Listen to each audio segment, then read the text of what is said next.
విభేదాలతో పిల్లల మీద ప్రయోగాలు చేస్తే కఠిన చర్యలతో పాటు పోలీస్ కేసులు నమోదు చేస్తామని భూపాలపల్లి ఎమ్మెల్యే గండ్రా సత్యనారాయణరావు హెచ్చరించారు. భూపాలపల్లిలోని అర్బన్ రెసిడెన్షియల్ పాఠశాలలో శుక్రవారం కలుషిత మంచినీరు తాగి 11 మంది విద్యార్థులు అస్వస్థతకు గురికాగా కలెక్టర్, ఎస్పీతో కలిసి ఎమ్మెల్యే పాఠశాలను సందర్శించారు. విద్యార్థులతో మాట్లాడారు.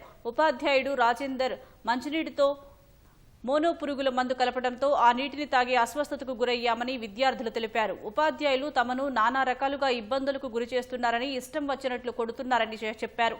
దీంతో సంబంధిత ఉపాధ్యాయులను, వంట మనిషిని ఎమ్మెల్యే సస్పెండ్ చేశారు. చట్టపరంగా కఠిన చర్యలు తీసుకుంటామని తెలిపారు. ఆసుపత్రిలో వైద్య సేవలు పొందుతున్న విద్యార్థులను పరామర్శించి మెరుగైన వైద్య సేవలు అందించాలని వైద్యాధికారులను ఆదేశించారు.